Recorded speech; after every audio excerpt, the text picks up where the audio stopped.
พี่น้องเอ้ยไปซื้อข้าวเหนียวมามื้อนี้นะอยากหัวแท้อยากหัวว่าผัวแบกข้าวเหนียวขึ้นให้เมียขึ้นชั้น2โอ้ยนำท่ายกับบ่ทันผัวฟ้าวเจ้าว่าซั่นเพราะว่ามันหนักบ่หนักจังไดพี่น้อง20กิโล20กิโลนี่ข้าวเด้นี่นะบ่มีเม็ดเครื่องบ่มีเม็ดดำแล้วก็บ่มีกากบ่มีหยังเลยว่าซั่นซะ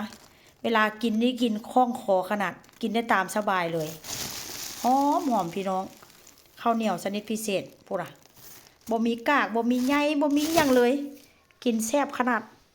มันจะมีอันภาษาไทยนำข้าวเหนียวสเปนข้าวเหนียวสเปนว่าซั่นข้าวเหนียวชนิดพิเศษแล้วก็มีภาษาสเปนนำแล้วก็อันนี้เป็นแม่นั่นภาษาน่าจะเป็นภาษาเวียดนามแล้วก็มีภาษาลาวนำเด้อข้าวเหนียวชนิดพิเศษ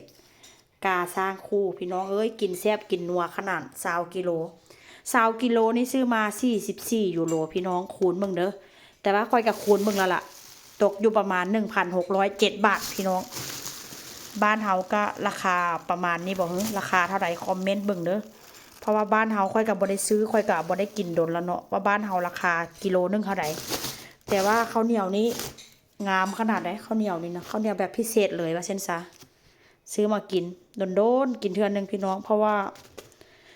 มันราคาที่แบบว่าค่อนข้างอันนั้นเพราะว่าซื้อมานี่ก็กุ้มหลายเดือนแล้วนี่นะบ่ได้กินทุกมื้อใดอยู่พี่นะอันกินทุกมื้อนี่